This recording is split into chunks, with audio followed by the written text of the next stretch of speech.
Welcome class 8th in online classes of science. I am K.N. Mishra, your science teacher.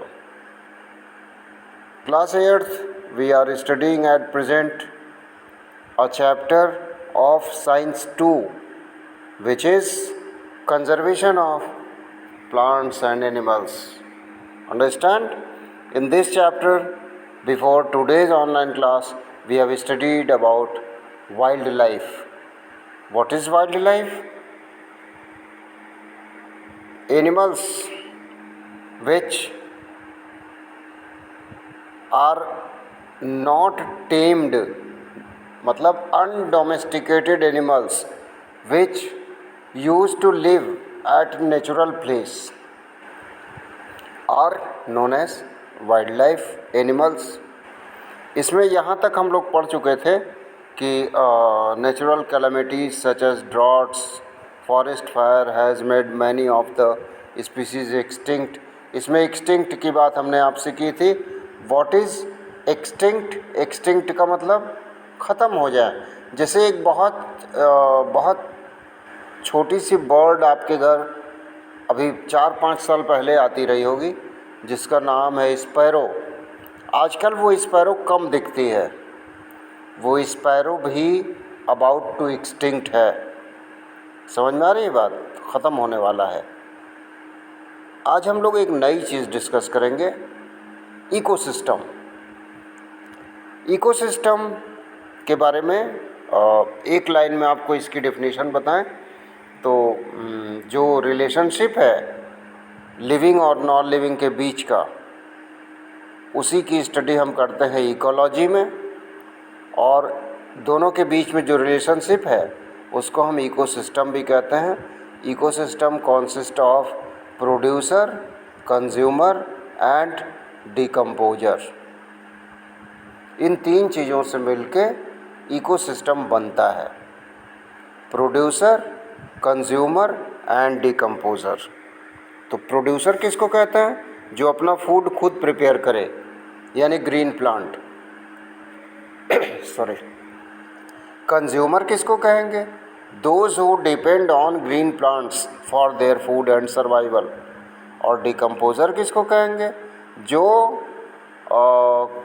दोनों को decompose कर दे, producer को भी और कंज्यूमर को भी डेड होने के बाद डिकम्पोज कर दे और उसका ह्यूमस बना दे, वो हुआ decomposer.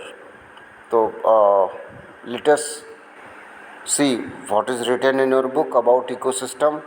A community of organism consisting of producer, consumer and decomposer interacting with one another and with the environmental condition constitute as an ecosystem. For example, a pond, a forest or a seashore.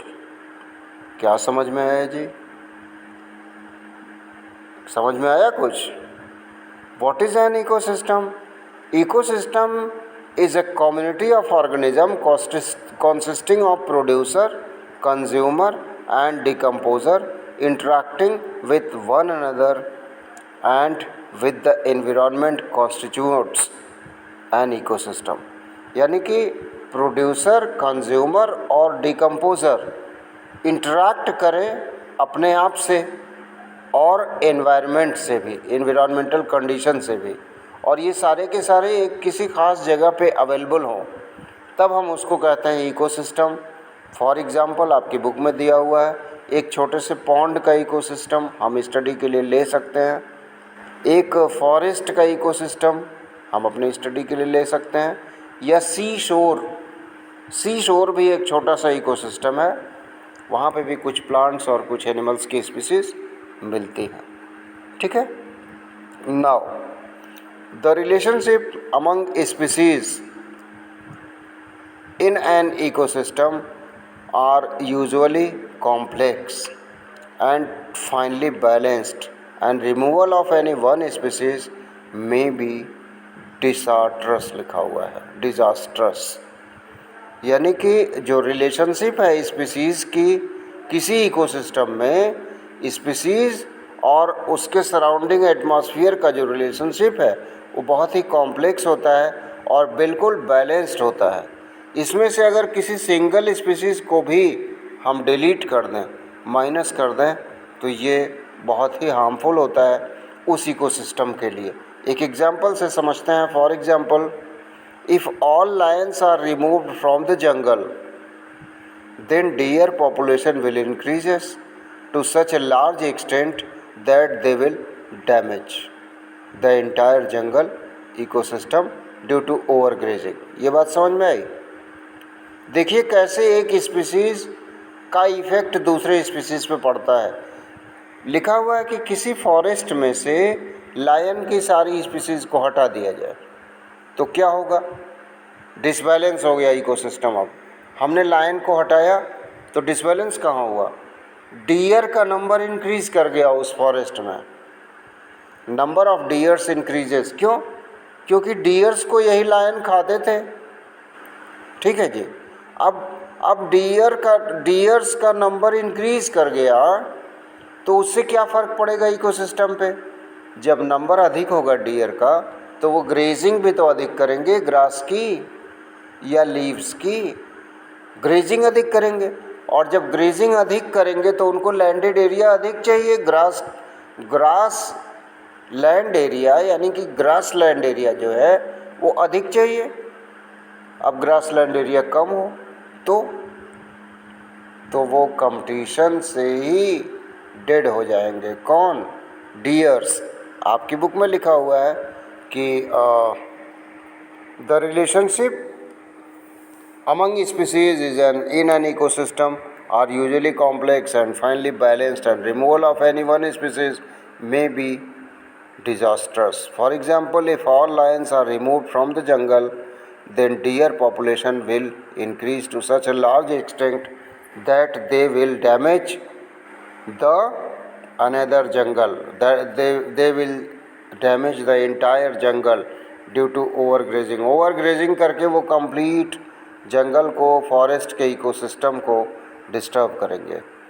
In any ecosystem both energy and nutrient flow through a food chain. Food chain समझते हैं? Food chain समझते हैं? नहीं समझते? नहीं समझते तो इस डायग्राम को देखें, फिगर 7.2। ये डायग्राम आपको ड्रॉ करना है अपनी कॉपी में। एक तरफ प्रोड्यूसर, इस डायग्राम को बहुत केयरफुली देख के समझ लीजिए। ओपन पेज नंबर 103, पहले से ओपन करके रखना चाहिए आपको पेज। सबसे पहले लिखा हुआ है ऊपर देखिए सन से एनर्जी आती है अर्थ पे।